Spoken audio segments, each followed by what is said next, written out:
अस्सलाम वालेकुम, welcome back to another episode of EPC tech talk. आज हमारे साथ गेस्ट मौजूद हैं समीर साहब, जो कि हैं इनके टेक्निकल मैनेजर फ्रॉम ब्राइटेक्स। ब्राइटेक्स का आपने नाम सुना होगा।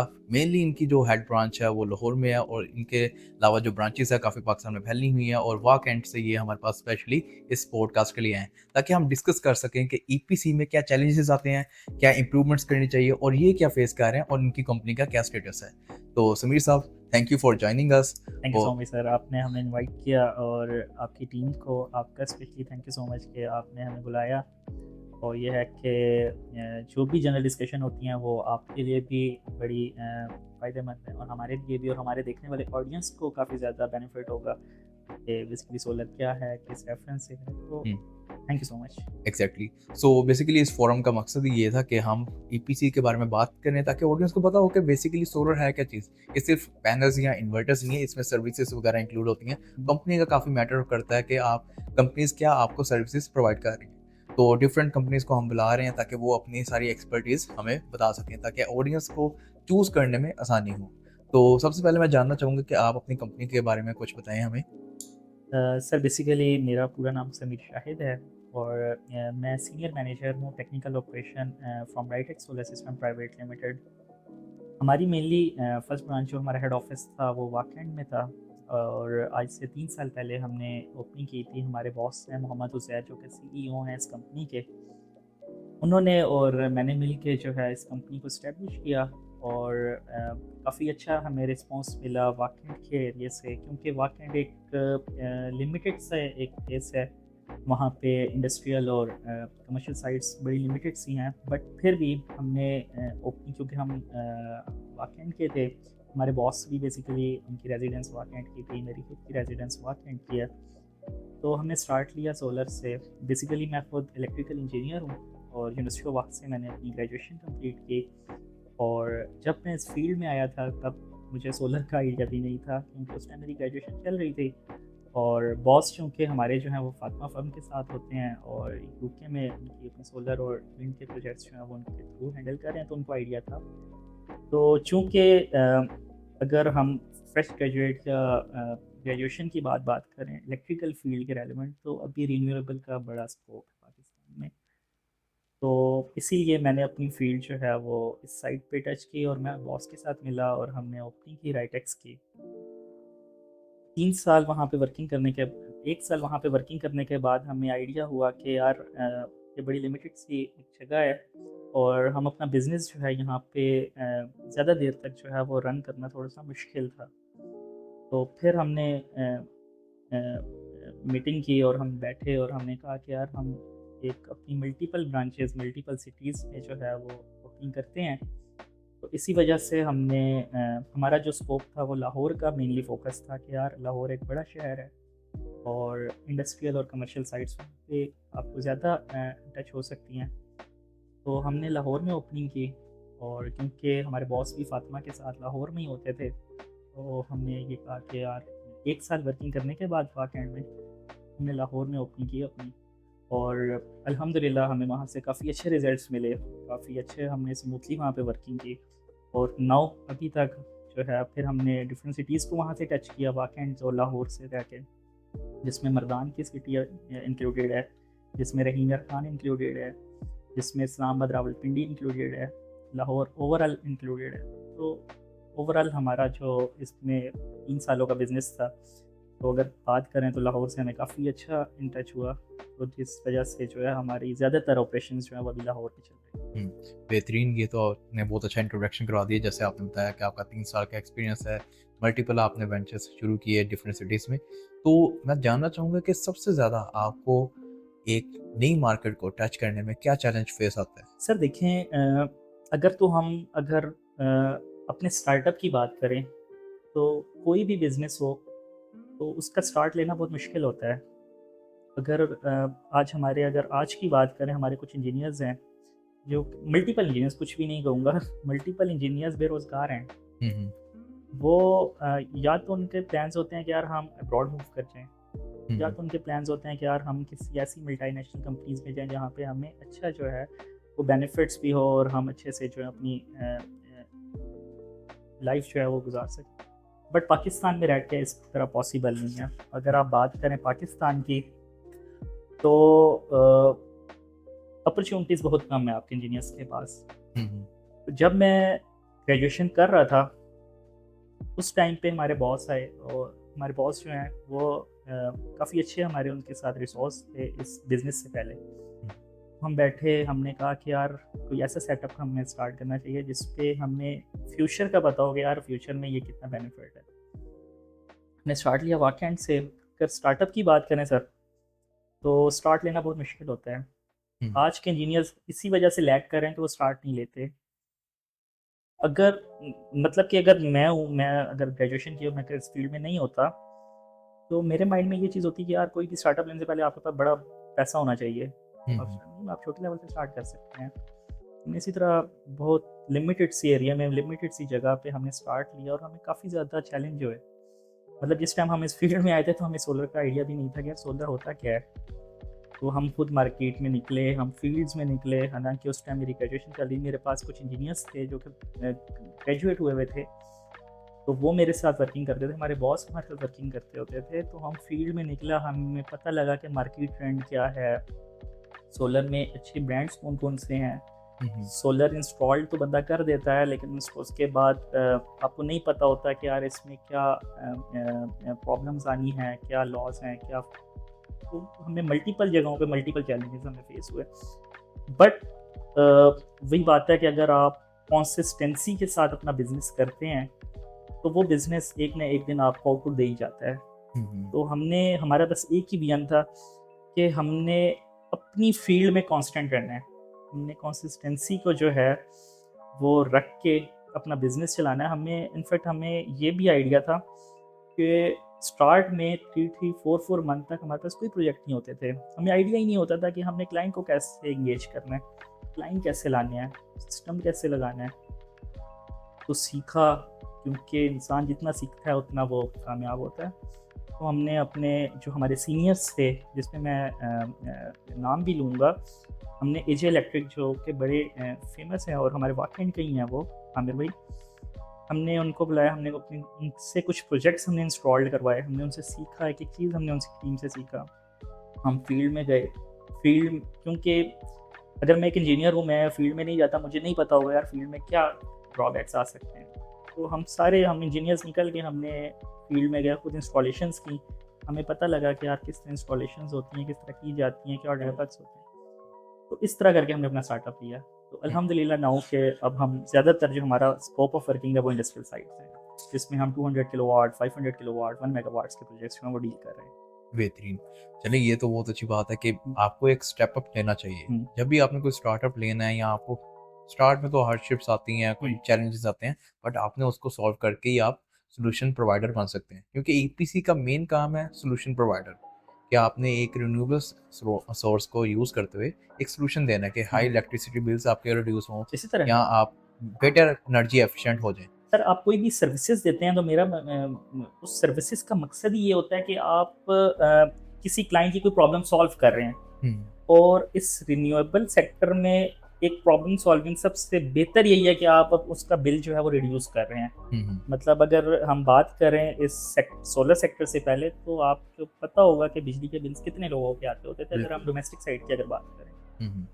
तो ये फील्ड इसी वजह से कामयाब है कि इसके प्रॉब्लम्स बहुत हैं इस फील्ड में। प्रॉब्लम्स बहुत के अलावा इसमें प्रॉब्लम सॉल्विंग बहुत ज़्यादा है कि यार हुँ। अगर आप एक अच्छा सिस्टम लगाते हैं, तो कम से कम क्लाइंट जो है वो सेटिस्फाई होता है अपने इलेक्ट्रिसिटी बिल के रेफरेंस से। हुँ, हुँ। एक मेजर इन्वेस्टमेंट है ना, कि मेजर सोलर एक इन्वेस्टमेंट है। ऑप्शन नहीं है कि आपने दिल किया तो लगवा लिया, हुँ। एक इन्वेस्टमेंट कर रहे हैं। सर सोलर है ही एक इन्वेस्टमेंट। मतलब हुँ, कि आप अगर कोई एक पर्सन है जो कि किसी सोसाइटी में रह रहा है, तो उस मतलब कि अगर ये सोलर के स्कोप के पहले अगर उसको इन्फॉर्मेशन नहीं है, तो वो अपना पैसा बिजनेसेस में अपने इन्वेस्ट करेगा या प्रॉपर्टी में इन्वेस्ट करेगा। तो हमारे क्लाइंट्स हमारे ऑफिस में आते होते हैं, तो हम उनको यही बताते हैं कि ये आपकी एक मेजर इन्वेस्टमेंट है आपकी इलेक्ट्रिसिटी बिल के रेफरेंस से। मतलब कि अगर आप एक नॉर्मली 10 किलोवाट की सिस्टम आप इंस्टॉल करवाते हैं, हुँ, और उसमें अगर कॉस्टिंग आ रही है आपकी 5 टू 6 या 7 लाख रुपीज़, और अगर आपका मंथली बिल की अगर एवरेज की बात करें, तो 30 टू 35 40,000 अगर आपका एवरेज बिल आ रहा है मंथली, और अगर वो रिड्यूस होकर सिस्टम लगाने के बाद लेस देन 1000 या लेस देन 2000 रुपीज़ अगर आता है, या अगर आप अच्छा सिस्टम लगाएं, नेट मीटरिंग ग्रिड फीडिंग करें, तो माइनस में भी उनके बिल्स आ रहे हो। अगर वो पर मंथ 40 या 50,000 रुपीज़ भी बचा रहे हैं, तो मेरे ख्याल से 2 से ढाई सालों में उनका पैसा पूरा हो जाता है। उसके ऐसे बाद अगर इनकी लाइफ की बात करें सिस्टम की, तो तकरीबन 25 टू 30 ईयर्स तक तो इनको कुछ नहीं होते हैं, ना बिल्कुल। पैनल्स की अगर बात करें, इन्वर्टर्स की बात, एक उसके बाद तो प्रॉफिटेबल सेविंग है। बिजनेस है। मतलब कि बिल्कुल। अगर 2.5-3 सालों के बाद की अगर बात करें, तो तकरीबन 27 टू 28 ईयर्स तक उन्होंने वो 5 टू 6 लाख रुपीज़ जो इन्वेस्ट किए थे, वो तो अब उनको मतलब वो बना के प्रॉफिटेबिलिटी में दे चल रहे हैं रहे ना हैं, बना के पैसे। दे रहे हैं। हाँ, तो ये एक माइंडसेट है, कस्टमर्स को समझाना इसी पड़ता है, तरह एजुकेट करना पड़ता है कि ये आप ऑप्शन ना देखें हुँ, कि आप 5, 6, 7 लाख, 10 लाख जितने भी लगा रहे हैं, ये 2 से 3 साल में अब ROI है। और ऐसे ही है। इंक्लूडिंग के अब जो नेट बिडिंग पॉलिसी भी चेंज हुई है, उसके समेत पहले 1.5 साल में होती थी, अब 3 साल में हो जाएगी। थोड़ा सा ज़्यादा होगा बिल्कुल। हाँ, तो बट वो आपको बेनिफिट करेगा। हुँ, उसमें भी आप एनर्जी एफिशिएंट हो जाएंगे कि आपका लोड इजीली आप चलाएं, जैसे मर्जी चलाएं। पहले आपको सोच के चलाना पड़ता था कि यार मैं चलें, अगर मैंने फ्रिज चलानी है तो मोटर नहीं चलानी, मॉडर्न ये चीज़ें वो फिर ना बंदा पीस ऑफ माइंड की तरफ चले जाता है। हुँ। तो ये बहुत इंपॉर्टेंट होता है। इसके साथ आप लेके चलते हैं, जैसे आपने बताया कि आप सिस्टम्स वगैरह कर रहे हैं, तो आपको जो मेजर चैलेंज आता है गवर्नमेंट साइड से, वो क्या है? सर गवर्नमेंट साइड से अगर चैलेंज की बात करें, तो मेनली चैलेंज जो है वो आपके नेट मीटरिंग पे आते हैं। हम्म, मतलब अगर हम ग्रिड फीडिंग की बात करें, तो मुझे याद पड़ता है कि यार पहले इनकी पॉलिसीज़ भी आसान होती थी, ग्रीन मीटर इंस्टॉल्ड हुआ करते थे। हम्म, ओवरऑल अगर वापडा की बात करें, कि इलेक्ट्रिक की बात करें, किसी सेक्टर्स की बात करें, लेकिन गवर्नमेंट ने अपनी पॉलिसीज़ इस तरह चेंज करते हैं कि हमें नहीं आइडिया होता कि यार हम रात को सोएं और सुबह क्या पॉलिसी निकल चुकी है। ऐसे ही। अगर ग्रीन मीटर की बात करें, तो कॉस्टिंग भी, कस्टमर की कॉस्टिंग कम आती थी, हमारे लिए ईज़ी होता था ग्रीन मीटर को इंस्टॉल करना, हम्म, और काफ़ी कम डेज़ में हम ग्रीन मीटर इंस्टॉल कर देते थे। Within a week, within a less than 15 days हम हम्म, मीटर्स जो है वो इंस्टॉल किया करते थे। बट अभी जो मेनली हमें चैलेंज फेस हो रहा है वाकई के एरिया की बात करें, तो लाहौर वगैरह में तो हम कर चुके हैं, क्योंकि लाहौर में आज से 1 साल पहले EMI मीटर्स आ गए थे, हम्म, और स्टार्ट हुआ था बहरिया टाउन से, बहरिया टाउन लाहौर से, कि वहाँ पे उन्होंने EMI निकाले थे। अदरवाइज़ वापडा और लेस्को में जो है वो ग्रीन मीटर इंस्टॉल किया। तो फिर ऐसा-ऐसा करते-करते लाहौर के सेक्टर्स में उन्होंने EMI मीटर इंस्टॉल करवाए। उसके बाद आइस्को में आया, मैप्को में आया, वेस्को में आया। इसी तरह वाक एंड के एरिया में मुझे नहीं आइडिया था। उसकी मैं आपको अगर एक केस अपना सुनाता हूँ। मेरे पास एक केस था 10 किलोवाट का, जो कि रेफरेंस हमारे पास क्लाइंट आए थे, और हम एक इंडस्ट्रियल साइट कर रहे थे लाहौर में 200 किलोवाट की। तो रिटर्न बैक हुआ मैं वापस वाक एंड, और तकरीबन मंथ में वहीं पे था। मंथ के बाद मैं वापस वाक एंड आया। उस टाइम मुझे आइडिया था कि यार ग्रीन मीटर वाक एंड में इंस्टॉल हुआ करते हैं। हम्म, तो मेरे पास क्लाइंट आया, मैंने प्रपोज़ल उनको दिया, और मुझे नहीं आइडिया था कि वाक एंड के सब डिवीजन्स में भी जो है वो आइस्को ने जो EMI मीटर है वो इशू हम्म, करती हैं। अच्छा, मैंने केस प्रपोज़ल दे दिया क्लाइंट को, और क्लाइंट भी ऐसे थे क्योंकि रेफरेंस से आए हुए थे, तो उन्होंने एक्सेप्ट किया और मुझे पेमेंट्स कर दी। बाद में जब मैंने केस जब पुट किया उनका नेट मीटरिंग का, तो हमें पता लगा कि यार यहाँ पे तो EMI मीटर इंस्टॉल्ड होते हैं गवर्नमेंट की पॉलिसीज़ की वजह से। हम्म, तो अब अगर ग्रीन मीटर और EMI की कॉस्टिंग की बात करें, तो ज़मीन आसमान का फ़र्क है। मतलब बिल्कुल ऐसे ही है वो तो। और जमीन आसमान के ज़मीन लाखों का आसमान, फर्क। और वो मतलब कि आपकी मतलब रेंज से ही वो बाहर हो जाती है चीज़, कि हम्म, यार आप समझ में नहीं आती कि अब आप क्या करें। वो मैंने प्रोजेक्ट तो लिया, अब वो ग्रीन मीटर इंस्टॉल्ड था, पेमेंट्स भी आ चुकी मेरे पास। बाद में पता लगा EMI मीटर है। तो वो बड़े मुश्किल से जो है, ये मेरा फर्स्ट फेज़ था ऐसा, कि एक इन्फॉर्मेशन गवर्नमेंट की अगर कोई पॉलिसीज़ आती हैं, तो गवर्नमेंट को चाहिए कि वो पब्लिश भी करे।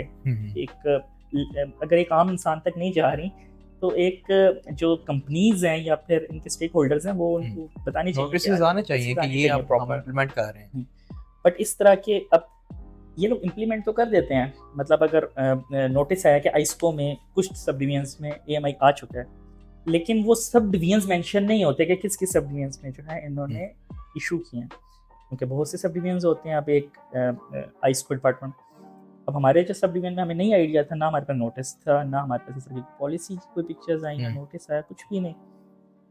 वो बड़ा हमें चैलेंज हुआ कि यार हमने बड़े मुश्किल से फिर क्लाइंट टैप करके कुछ अब खुद लॉस किया, खुद उसको लॉस में था, और फिर जाके हमने क्योंकि EMI क्लाइंट आपकी ये बात समझेगा नहीं सर वो तो। क्लाइंट अगर एक दफ़ा आपको पेमेंट कर दे ना, हम्म, तो उसके बाद कुछ भी हो जाए तो क्लाइंट के माइंड में यही होगा कि ये बंदा हमारे साथ जो है वो फ्रॉड कर रहा है, फ्रॉड कर रहे या हो। पैसा लेने के चक्करों में जो है इनकी पॉलिसी से। तो बिल्कुल। क्लाइंट अभी एक चीज़ ही हमने सीखी है कि क्लाइंट का ट्रस्ट कभी नहीं तोड़ना। मतलब हमारा जो विजन है इस बिजनेस को लेके चलने का वो यही है, क्लाइंट सेटिस्फेक्शन।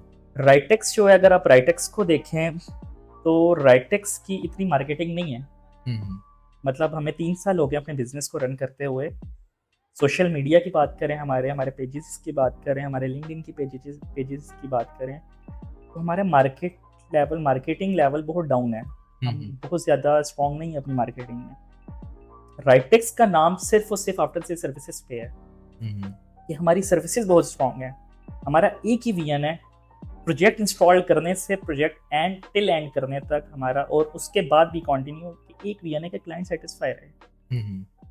क्लाइंट अगर, लेट्स सपोज मैं आपकी छोटी सी एग्जांपल देता हूँ, अगर क्लाइंट एक बोल्ट, हम एक स्ट्रक्चर में कोई बोल्ट लगा रहे हैं और उस बोल्ट में भी अगर वो सेटिस्फाई नहीं है ना, तो हम क्लाइंट से पूछते हैं कि यार हमें कौन सा बोर्ड लगाना है यहाँ पर। बल्कि हम इंजीनियर्स का यही काम होता है कि वो हम सजेशन देते हैं कि यार अगर ये नहीं तो ये।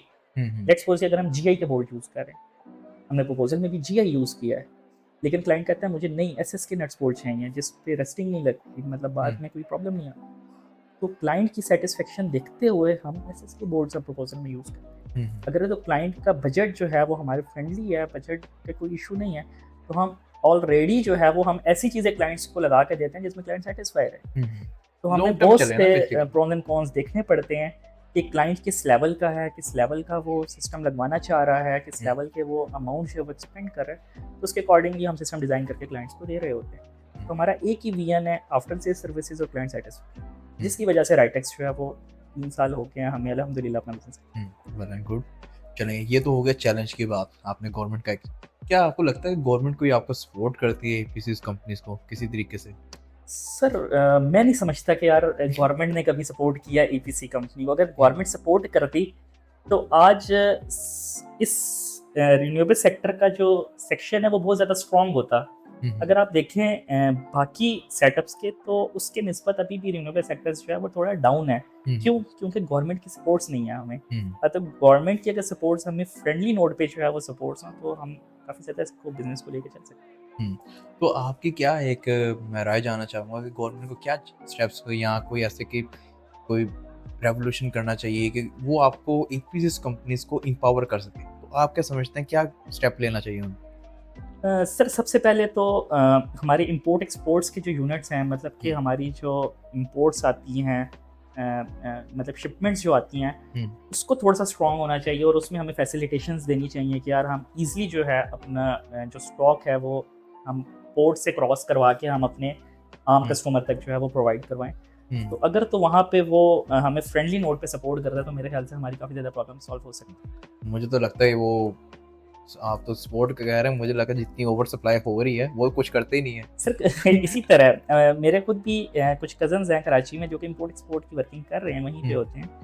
तो मतलब वो एक फैमिली टर्म्स होने के बावजूद भी हमें उससे सपोर्ट नहीं मिल रही होती कि हम चाहें कि यार हम अपना इजली जो है वो स्टॉक जो यहाँ तक मंगवा सकें। ठीक है। चले, हमारा तो बीइंग एन इंपोर्टर, हमारा तो ये प्रॉब्लम होता है कि यार इतनी ओवर सप्लाई हो गई है, तो रेगुलेशंस होने चाहिए कि भाई लिमिटेड मंगवाएं, जितनी जरूरत है उतनी मंगवाएं।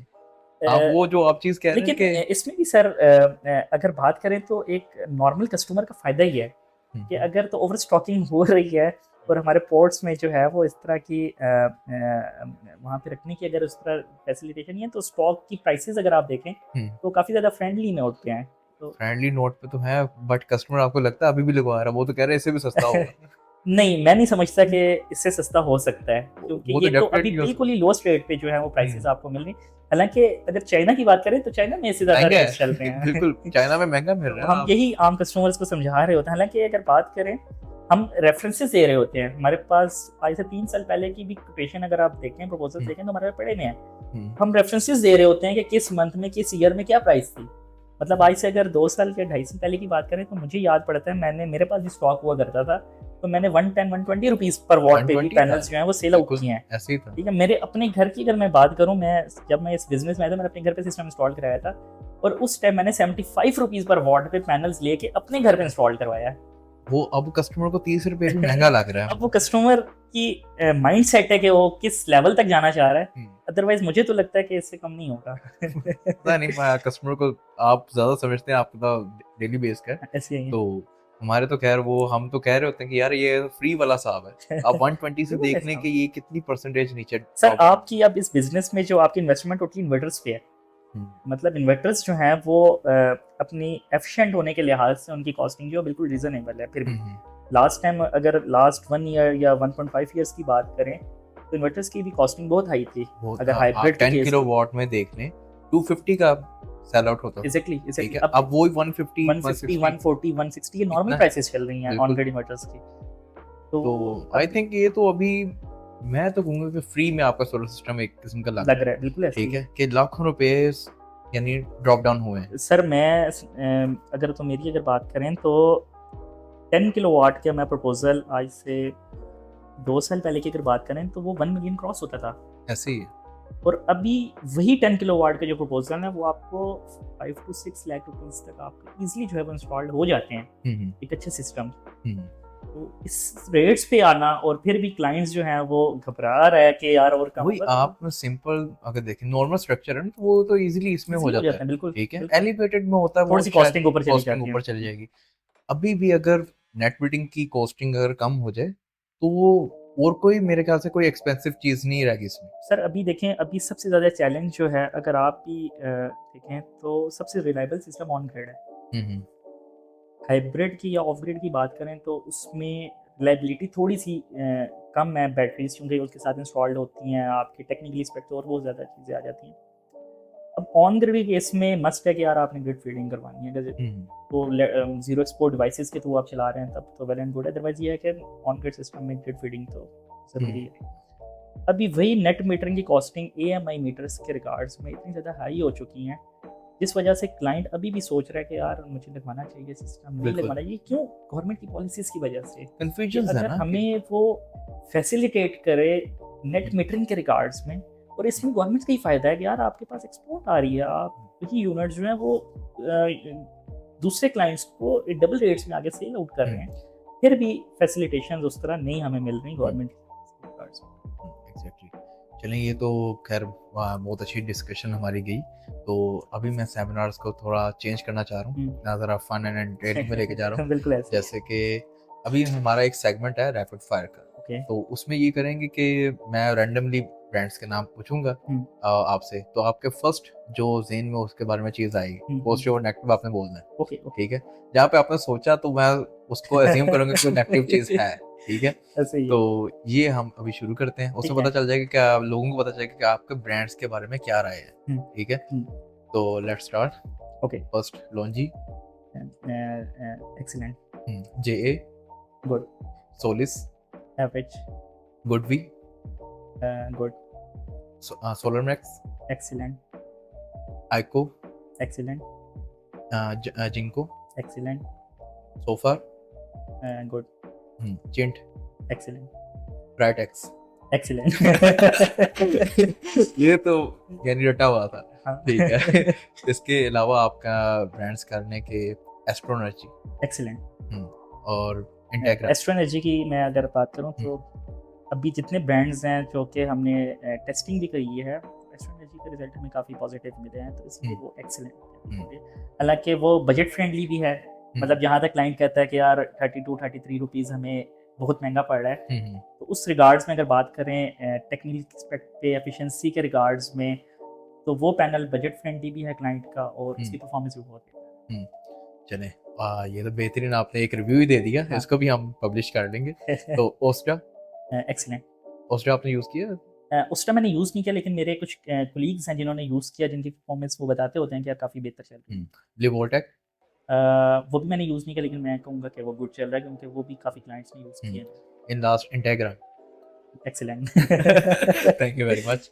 चलें, ये तो हो गया, आपने बहुत ही ऑप्टिमिस्टिक अप्रोच से आपने जॉब दे दी है, सबको एक्सटेंड ही कर दिया। चलें, नहीं देखें, अगर बात करें पाकिस्तान में जितने भी ब्रांड्स चल रहे हैं वो चाहे पैनल्स पे चल रहे हैं या इन्वर्टर्स पे चल रहे हैं, कुछ इन्वर्टर्स को मैं नहीं प्रेफरेंस रखूँगा, ना ही मैं उनका नाम लेना चाहता हूँ। तो बाकी जितने भी ब्रांड्स हैं तो वो एफिशिएंसी के लिहाज से तो मैं समझता हूँ कि काफ़ी बेहतर हैं सारे। बिल्कुल, जो टियर 1 के प्रोडक्ट्स हैं Tier उनमें one- तो वो सारी किसी चीजें तरह की सेम कोई कंफ्यूजन है ही नहीं ना उसमें, मतलब उस पे तो बंदा सोच ही नहीं सकता कि यार इसमें कोई प्रॉब्लम है या कोई। बिल्कुल ऐसे ही है। टियर 1 के ब्रांड्स काफ़ी बेहतर हैं। एग्जैक्टली। चलिए अब नेक्स्ट जो सेगमेंट है वो सिचुएशन का है। हुँ, अब मैं आपका क्लाइंट हूँ। हुँ, फर्स्ट जो सिचुएशन है, हुँ, मैं एक क्लाइंट हूँ, आपके पास आया हूँ।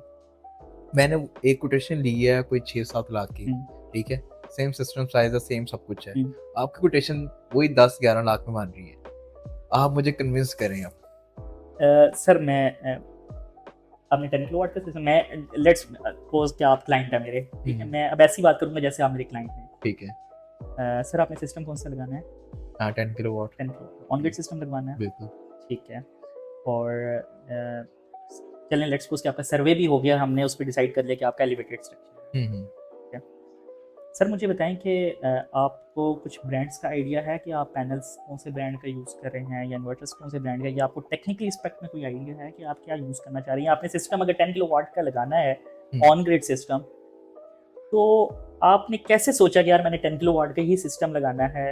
हो सकता है कि आपके लोड 5 किलोवाट की इक्विवेलेंट हो, 6 किलोवाट की इक्विवेलेंट हो। क्या आपने खुद कैलकुलेशन की है या आपको पता है कि आप कौन सा सिस्टम लगवाना चाह रहे हैं? नहीं, मेरी खुद की कैलकुलेशन नहीं है। हाँ, ब्रांड्स हैं कि मैं लॉन्जी और कैनेडियन के साथ क्या जाना चाह आप लॉन्ची और कैनेडियन के साथ क्यों जाना चाह रहे हैं? मेरे नेबर ने लगवाया। नेबर ने लगवाया है। क्या नेबर ने जो लगवाया, क्या नेबर को क्वालिटीज़ और उसकी एफिशिएंसी और प्राइसेस के रिगार्ड में उनको इन्फॉर्मेशन थी लगवाने से पहले? वो सैटिस्फाइड थे। वो सैटिस्फाइड थे, ठीक है। इसके अलावा इसके आप अलावा इन्वर्टर्स कौन से यूज़ करना चाह रहे हैं? इन्वर्टर्स मैं सो फार यूज़ करना चाह रहा हूँ। सॉफ्टवेयर यूज़ करना चाह रहे हैं। इसके अलावा अगर हम वायर्स और बाकी चीज़ों की बात करें, तो उस पे आपको कुछ आइडिया उसमें है? मैं ब्रांडेड अच्छी पे जाना चाह रहा हूँ। ठीक है। सर देखें, इसमें कुछ जहाँ तक आपने बात की लॉन्जी या कैनेडियन की अगर हम बात करें, तो आपकी राय बिल्कुल ठीक है, वो सैटिस्फाई होंगे। हुँ, लेकिन अगर मैं बात करूँ एस्ट्रो एनर्जी की, अगर मैं बात करूँ आइको की, चलिए इधर मैं आप ट्विस्ट डालता हूँ। हाँ, आपके पास भी आपने सेम प्रोडक्ट है, मेरे पास भी सेम प्रोडक्ट की कोटेशन है। प्रोडक्ट सेम है, ओके, इन्वर्टर सेम है, आप भी मुझे सेम पिच कर रहे हैं। दूसरा भी जो जिससे मैंने कोटेशन ली है हाँ, सस्ती, हाँ, वो मुझे सेम, ठीक है, सब कुछ सेम कार है, हाँ, ठीक है? बट उसकी 6 लाख की है, हाँ, आपकी 10 लाख की है। हाँ, अब मैं आपको बताता हूँ। सबसे पहले मुझे आप इस चीज़ का बताएँ कि क्या आपको वो आफ्टर सेल सर्विसेज़ दे रहे हैं? कमिट तो कार है 1 साल की देगा। क्या आपने कोई रिसर्च की है उनके ऊपर? क्या आपने उनकी कोई फीडबैक्स ली हैं क्लाइंट नहीं, से? मैंने एक चीज़ के हुँ, कि मेरे अगर आप हमारी वेबसाइट पे जाएँ, हुँ, तो क्लाइंट की फीडबैक्स हैं उसमें।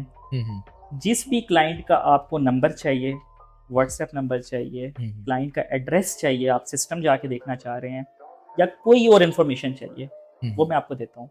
ठीक है। आप मेरा रेफ़रेंस ना दें वहाँ पे, आप हुँ, वहाँ पे जाएँ, जहाँ के जनरल डिस्कशन करें क्लाइंट से हुँ, और सिर्फ़ हमारे बारे में फीडबैक लें कि यार हमारी जो चीज़ कमिट की गई थी, क्या वही है? हुँ, क्या हमारी टीम प्रोफ़ेशनल है? हुँ, क्या हमारी टीम को टेक्निकल एस्पेक्ट का आइडिया है? हुँ, मार्केट में आपको 100 तरह के बंदे मिलेंगे। बिल्कुल, अभी तो उस तरह वो भी बंदे मिलेंगे जो कि एक आम इलेक्ट्रीशियंस थे, बिल्कुल ऐसे ही है। जो कि बना बैठे हैं कि हम सोलर की इंडस्ट्री हमने खोली हुई है, सोलर का पूरा सेटअप खोला हुआ है, हुँ, सोलर का एस भी नहीं पता उनको, हुँ, हुँ, ठीक है? आपको इस तरह के भी बंदे मिलेंगे। आपको हो सकता है वो 4 लाख का सिस्टम लगा के दे रहे हो। हुँ, ये चीज़ आप वहाँ से जाके चेक करें, हमारी क्वालिटीज़ देखें, जो चीज़ हमने प्रपोज़ल में लगा के दिया हुआ था, क्या वही चीज़ लिखी हुई है? हुँ, क्या हमने एक पैनल से लेके एक बोर्ड तक आप चेक करें कि यार क्या चीज़ वही है लगा के दी या हमने कोई और चीज़ लगाई है। हुँ, उसके बाद क्या हम आफ्टर सेल सर्विसेज आपको दे रहे हैं? नहीं, हमारी मंथली बेसिस पे हमारे जो प्लान्स है प्रपोज़ल में वो मेंशन्ड होता है कि हमारी ईयर में 3 टाइम्स जो है वो बगैर किसी प्रॉब्लम के सिस्टम के हमारी टीम साइट्स पे जाती है और जाके सिर्फ क्वालिटी को इंश्योर करती है कि क्या वही क्वालिटी है। क्या इस तरह की कोई टीम्स आप जिससे आप लगवाना चाह रहे हैं, जिस बंदे ने सिस्टम दिया, क्या वो ये सारी चीज़ कर रहा है? क्या उसके इंजीनियर्स एक्टिव हैं? क्या आपको कोई भी प्रॉब्लम आती है इनफैक्ट तो आपको कॉल्स पे सपोर्ट कर रहे हैं? तो मेरा यही हमारा विजन, ये मैंने आपको स्टार्ट में भी बताया था कि राइटेक्स का एक ही विजन है, क्लाइंट सेटिस्फेक्शन और आफ्टर सेल सर्विसेज। बेहतरीन। क्या ये 2 चीज़ें आपको मिल रही हैं? अगर तो आपको ये 2 चीज़ें मिल रही हैं, तो मेरा ख़्याल है कि आपको वहाँ चले जाना चाहिए। अदरवाइज़ ये है कि आप हमारे क्लाइंट्स को इंटच कर सकते हैं। ठीक है। चलो मैं इस बात पे आप पे कन्विंस हो गया। अब दूसरी हुँ। सिचुएशन इसको मैं ड्रैग करूँगा। हुँ। अब मुझे ठीक है, मुझे डाउट हो गया है कि आप सर्विसेज़ मुझे देंगे, मेरा हुँ। पीस ऑफ माइंड होगा, मैं सैटिस्फाइड रहूँगा, हुँ। ये मुझे मसले नहीं आएँगे, आपकी चीज़ें ब्रांडेड होगी। हुँ। एक डाउट है मुझे बस हुँ। हुँ। कि उसकी सेम ब्रांड के सेम चीज़ें वो सर्विसेज़ वगैरह निकाल के, हुँ। क्या आप इतना जो चार्ज कर रहे हैं वो सर्विसेज़ का कह रहे हैं कि और भी कोई डिफरेंस है? सर, हम सिर्फ़ सर्विसेज़ की नहीं कर रहे। हुँ, हुँ। अगर आप बात करें पैनल्स की, सिर्फ़ पैनल्स की बात करते हैं, सेम ब्रांड है। हुँ, हुँ। कैनेडियन वो भी यूज़ कर रहा है, कैनेडियन मैं भी यूज़ कर रहा हूँ। टियर 1 में ग्रेड्स आते हैं, हुँ, हुँ। ग्रेड ए, ग्रेड ठीक है। बी, ग्रेड सी, हुँ, ग्रेड डी। क्या वो डॉक्यूमेंटेड है? नहीं हुँ, है। क्या वो स्कैनिंग हो रही है? नहीं हो रही। हो सकता है कि वो आपको ग्रेड सी का पैनल लगा के दे रहा हो, हुँ, हुँ, जहाँ मेरे पैनल की प्राइस ₹30 पर वॉट है, हो हुँ, सकता है वो ₹20 दे रहा हो। आप चले जाएँ पेशावर में, डायरेक्टली लॉट के जो हैं वो पैनल्स वहाँ पे आ रहे होते हैं हुँ, चाइना से, हुँ, ठीक है? बगैर जो वीज़े कि के आ रहे हैं, नहीं, वो बाय रोड वहाँ से आ रहे हैं और ऐसे ही। वो जो पैनल वो क्यूसी में पास आउट नहीं होते, तो हुँ, वो आ जिस रहे हैं वहाँ तरह पे? पाकिस्तान में बाकी चीज़ें आ रही हैं, तो ये भी आ रहे ये हैं। भी आ रहे हैं। तो जहाँ मैं पैनल ₹30 के दे रहा हूँ, हो सकता है वो हुँ, आपको ₹15 का दे रहे हो। हुँ, लेकिन क्या आपको दिखने में सेम होंगी? मतलब मैं मेरे भी अगर आप वेयर हाउस में जाएँ, तो वहाँ पे हमने टेस्टिंग के लिए और लोगों को दिखाने के लिए ग्रेड ए, ग्रेड सी के पैनल रखे हुए हैं। हुँ, हुँ, आप दोनों को देखें, आपको वही बस बार्स मिलेंगे, आपको वही साइज़ मिलेगा, आपको वही वोल्टेजेस और करंट मिल रहे होंगे। लेकिन क्या वो एफिशिएंट है? क्या वो आपको प्रोडक्शन दे सकते हैं? हुँ, हुँ, नहीं दे सकते। इसी तरह इन्वर्टर्स भी हैं। हुँ, क्या इन्वर्टर्स जो हैं वो सही हैं, प्रॉपर हैं? क्या वो लैब से टेस्ट हुए हुए हैं? क्या उनकी लैब टेस्ट रिपोर्ट्स हैं आपके पास? ये सारी एस्पेक्ट हैं जिस पे हमारी प्राइसेज़ जो हैं वो हाई हैं और हुँ, अदरवाइज़ अगर दूसरी चीज़ें अगर आप दूसरे साइड पे अगर आपको इस प्राइस सेगमेंट की चीज़ें मिल रही हैं, मेरे ख्याल से हुँ। तो जो है ठीक है, यानी आपका जो कहने का मकसद ये है कि आप कोई ओवरचार्ज नहीं कर रहे, ओवर you're चार्ज नहीं कर हाँ, रहे। क्वालिटी पे कॉम्प्रोमाइज़ नहीं कर रहे। हम जो प्रोडक्ट दे रहे हैं वो आपको जेन्युइन प्रोडक्ट दे रहे हैं। हुँ, हुँ, मतलब कि उस प्रोडक्ट में कोई भी इश्यू आता है, उसकी डॉक्यूमेंटेशन में कोई इश्यू आता है, उसकी टेस्ट रिपोर्ट्स में कोई इश्यू आता है, आप हमें सिस्टम लगा हुआ वापस कर दें। हुँ, हुँ, मतलब हम सिस्टम इंस्टॉल कर देते हैं, बाद में अगर आपको पता लगता है ये तो सिस्टम बी ग्रेड के पैनल्स हैं। सर आपको एक एग्जांपल देता हूँ मैं। हमारे ऑफिस में क्लाइंट आया, तो उस 2 बंदे थे, मतलब कि दोनों जो हैं वो आपस में नेबर्स थे। हुँ, हुँ, एक ने सिस्टम मेरे घर मतलब एक बंदे ने सिस्टम मेरे से इंस्टॉल करवाया था और एक ने जो है वो इस्लामाबाद की कंपनी है, मैं नाम नहीं लूँगा, उनसे इंस्टॉल करवाया था। हुँ, हुँ, दोनों सिस्टम सेम लगे हुए थे, मतलब कि 10 किलोवाट के उतने उनके पैनल्स थे, 12 पैनल्स, 6 किलोवाट के पैनल थे, इन्वर्टर 10 का था और हमने भी 12 पैनल इंस्टॉल किए थे। वायर्स और बाकी चीज़ों में डिफरेंस था, हुँ, हुँ, इन्वर्टर्स भी सेम थे, नेट मीटरिंग भी हुई हुई थी। हमारा जो सिस्टम लगा हुआ था वो एक दिन में तकरीबन 25 टू 30 यूनिट्स देता था, 30-32 बीत जाते थे। हुँ, हुँ, उसका जो सिस्टम लगा हुआ था वो 15-16 यूनिट्स ऊपर जाता ही नहीं था। हुँ, वो हुँ, बंदा मेरे पास आया, कहता सर मैंने तो सिस्टम उनसे इंस्टॉल करवाया था, आपने जो सिस्टम इंस्टॉल किया, क्योंकि मोबाइल पे ऐप है उस पे आपको डेली बेसिस पे बिल्कुल पता लग एग्ज़ैक्टली। जाती है यार कितनी यूनिट्स बन रहे हैं। हुँ, वो आया कहता मेरे उसमें एक एक्सपेक्ट आता है कि यार हो सकता है उनका क्लीन वॉश पैनल वॉश ना हो, हुँ, हुँ, पैनल डस्टी हो जाते हैं, उसकी वजह से भी प्रोडक्शन में लॉस प्रोडक्शन आता है। नीचे आती है। मैंने टीम को उसी टाइम भिजवाया, मैंने कहा जाके चेक करो, अगर पैनल डस्टी है तो आप क्लाइंट को बता दो कि यार इसको वॉश करें, देन आप रिजल्ट देखें। तो वो मेरी टीम चली गई वहाँ पे और देखा पैनल भी वॉश हैं, दोनों के पैनल वॉश हैं। बाद में हमें पता लगा कि उसके डी ग्रेड के पैनल लगाए गए थे जो कि एफिशिएंसी नहीं देते, प्रोडक्शन नहीं देते थे। हुँ, हुँ, अब उनको सिस्टम हमसे सस्ता पड़ा था, लेकिन बिल्कुल। क्या था वो अपना मतलब कि वो इतने ज़्यादा पैसे लगाने के बाद भी आउटपुट उनको उनकी मर्ज़ी का नहीं मिल रहा, तो मुझे बताएँ कि मेरे अगर 6 टू 7 लाख रुपीज़ लग रहे हैं तो वो किस काम के हैं? हुँ, हुँ, बिल्कुल जब आउटपुट नहीं आ रही आपकी इन्वेस्टमेंट ज़ाया चली गई। ज़ाया जा रही है हाँ, आपकी। वो मतलब कि अगर लेट्स सपोज़ कि मेरा एक अच्छा सिस्टम जो मैंने लगाया वो 30 यूनिट्स दे रहा है और उस बंदे ने सिस्टम लगाया वो 10 यूनिट्स दे रहा है, 20 यूनिट्स का पर डे लॉस है। हुँ, 30 डेज़ की बात करें 600 यूनिट्स के आप लॉस कर रहे हैं, बिल्कुल 5 किलोवाट की प्रोडक्शन का लॉस। प्रोडक्शन लॉस हो रही है। हुँ, तो ये एक्सपेक्ट है सर कि आपको जो प्रपोज़ल मिला है हुँ, वो मुझे नहीं पता किस मेयार का है, लेकिन मैं जो आपको बता रहा हूँ वो मैं आपको रेफरेंसेस भी अपने दे रहा हूँ। चलें बेहतरीन, ये काफ़ी इन्फॉर्मेटिव एक डिस्कशन हमारी होगी। तो सिचुएशन तो हमने दी थी ज़रा फँसाने के लिए, बट उन्होंने बहुत ही नाइसली और टेक्निकल तौर पर उन्होंने टैकल कर ली। तो अब मैं आपसे जो in last before ending this segment, तो मैं जानना चाहूँगा कि आपकी 2 एडवाइस, हुँ। एक जो ईपीसी स्टार्टअप स्टार्ट करना चाह रहे हैं, एक न्यू जनरेशन जैसे आपने बात की है कि उनको स्टेप लेना चाहिए, उनके लिए क्या मैसेज और एडवाइस होगी? और दूसरा जो सोलर लगवाना चाह रहे हैं कस्टमर्स, जो देख रहे हैं अभी मार्केट में कन्फ्यूजन्स हैं, सो मसले चाह रहे हैं, तो उनके लिए क्या एडवाइस है? सर सबसे पहले मैं उन लोगों को एडवाइस देना चाहता हूँ जो कि स्टूडेंट्स लेवल हैं, जिन्होंने ग्रेजुएशन की हुई है या ग्रेजुएशन नहीं भी की हुई, वो अभी फ्री हैं और वो अपना बिज़नेस स्टार्ट करना चाह रहे हैं और वो अभी इस सोच कशमकश में है कि यार हमने स्टार्ट लिया तो क्या प्रॉन्स होंगे, क्या कॉन्स होंगे, क्या हमें स्टार्ट। तो उनके लिए एक ही एडवाइस है कि यार आप अपना सेटअप स्टार्ट करने से पहले आपको इन्फॉर्मेशन होनी चाहिए, आपको एक्सपीरियंस होना चाहिए इस चीज़ का कि आप जो स्टार्टअप लेना चाह रहे हैं वो क्या है, मतलब उसकी क्या रिलायबिलिटी है, उसमें क्या आपको फ़ायदा हो सकता है, क्या नुकसानात हैं। तो मेरा ख़्याल है कि आपको जब तक किसी चीज़ का एक्सपीरियंस नहीं होता, तो आप स्टार्टअप तो ले लेते हैं लेकिन आपको लॉस बहुत ज़्यादा होता है।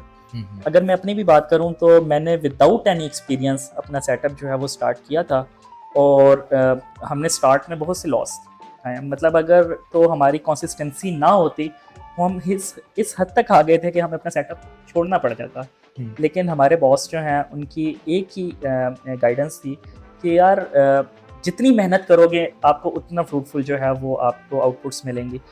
तो हमने मेहनत को नहीं छोड़ा, हमने कंसिस्टेंसी रखी। तो आपके लिए भी यही मैसेज है कि आप किसी भी फील्ड से ताल्लुक़ रखते हैं, आप कोई भी बिज़नेस करना चाह रहे हैं, स्पेशली सोलर की अगर बात करें, तो आपको उसका एक्सपीरियंस होना चाहिए। आपके पास बहुत से रेफरेंसेस हैं जहाँ से आप एक्सपीरियंस ले सकते हैं, आप कुछ इंडस्ट्रीज़ को टच करके एक्सपीरियंस ले सकते हैं। तो आपके पास एक्सपीरियंस अगर आ गया तो मेरे ख़्याल से कि आप एक बेहतर अपना स्टार्टअप है वो ले सकेंगे। तो ये तो उनके लिए गाइडेंस थी, ठीक हुँ, है? जब तक एक्सपीरियंस नहीं होगा तब अगर आप स्टार्टअप ले भी लेते हैं तो आपसे नुकसानात के चांस बहुत ज़्यादा हैं। हुँ, हुँ, तो एक तो ये। सेकेंडली मैं उनको एक चीज़ कहना चाहूँगा कि कभी भी स्टार्टअप से घबराना नहीं है। मतलब अगर तो आपके पास एक्सपीरियंस है तो पाकिस्तान में बजाय कि आप अब्रॉड मूव करें या आप किसी अच्छी कंपनीज़ को इन टच हों, तो मेरे ख़्याल से कि आपको अपना बिज़नेस करना चाहिए। पाकिस्तान में अभी भी बिज़नेसेस के जो हैं वो वैल्यू बहुत ज़्यादा है। मतलब आपका हुँ, आउटपुट्स अगर आप एक टाइम एक्सपेंड अपना कर रहे हैं और आप मेहनत कर रहे हैं तो उसका आपको इंशाल्लाह फ्रूटफुल आउटपुट जो है वो ज़रूर मिलेगा। और सेकेंडली मैं क्लाइंट को ये कहना चाहूँगा कि सोलर इज़ लाइक का इन्वेस्टमेंट। ये आपकी वन टाइम की इन्वेस्टमेंट है आपकी इलेक्ट्रिसिटी बिल के रिगार्ड्स में। अगर तो आपके पास अमाउंट है और आप चाहते हैं या अगर आपने नहीं भी अभी सोचा हुआ तो मैं चाहूँगा कि आप सोलर को ज़रूर कंसीडर करें। क्योंकि ये आप अगर आप ऑन ग्रिड की बात करें तो हमारा एवरेज निकला हुआ है कि 2 से ढाई साल में आपने जितनी भी अमाउंट लगाई हुई होती है वो आपकी रिटर्न बैक हो जाती है। अगर आप हाइब्रिड या ऑफ ग्रिड के केस की बात करें तो 3.5 ईयर्स में आपकी अमाउंट रिटर्न बैक हो जाती है। उसके बाद अगर आप इसकी लाइफ की बात करें तो 30 टू 35 ईयर्स तक तो पैनल्स की खाली वारंटी है। हुँ, हुँ, तो इस रिगार्ड्स में मैं उनको यही कहना चाहूँगा कि यार ये आपकी एक इन्वेस्टमेंट है, आप इससे ज़रूर फ़ायदा उठाएँ। अगर आप देखें तो मोस्टली पाकिस्तान की इंडस्ट्रीज़ वो सोलर पे आ चुकी हैं। बिल्कुल ऐसे ही है। क्योंकि अगर आप बात करें इंडस्ट्री के ओनर्स की तो वो ज़्यादा पढ़े लिखे नहीं होते, हुँ, हुँ, ठीक है? वो उनको सिर्फ़ एक ही चीज़ चाहिए होती है कि आउटपुट का हमें आउटपुट फ़ायदा क्या है? क्या है? फ़ायदा क्या है? हमने जितने भी इंडस्ट्रियल साइट्स इंस्टॉल्ड की हैं, मैं खुद ही उनके साथ उनके बॉस के साथ मीटिंग किया करता था। तो पूरे प्रपोज़ल से उनको कोई लेना-देना नहीं होता था। मतलब किस प्राइस में लग रहा है, क्या-क्या चीज़ें लगा रहे हैं, हम उनको हुँ, कोई लेना-देना नहीं है सर। उनका एक ही सिर्फ़ क्वेश्चन होता था कि हमें आउटपुट क्या मिलेगी हुँ, और हुँ, कब हमारा पैसा रिकवर होगा। हुँ, आप एक अच्छे बिज़नेसमैन को देखें ना, तो उसकी सिर्फ़ एक ही सोच होती है कि मेरा फ़ायदा कब होगा, बस। हुँ, तो ये डोमेस्टिक लेवल के बंदों के लिए भी यही पैगाम है, इंडस्ट्रियल लेवल के बंदों के लिए भी यही पैगाम है, कमर्शियल साइड के लिए भी यही पैगाम है कि आपकी ये वन टाइम की इन्वेस्टमेंट है, आप इससे ज़रूर फ़ायदा उठाएँ और एक अच्छी कंपनीज़ को चूज़ करें, जैसे इंटेग्रा सोलर है, आप इनके प्रोडक्ट्स को यूज़ करें। इनके काफ़ी अच्छे ब्रांड्स के प्रोडक्ट्स हैं इनके पास, जिनकी आफ्टर सेल सर्विसेज़ भी इन्हीं के पास हैं। आप ब्राइटेक्स इंस्टॉलेशन के रिगार्ड्स में अगर आप बात करें तो आप ब्राइटेक्स को चूज़ करें, हमारी आफ्टर सेल सर्विसेज बहुत स्ट्रॉन्ग है।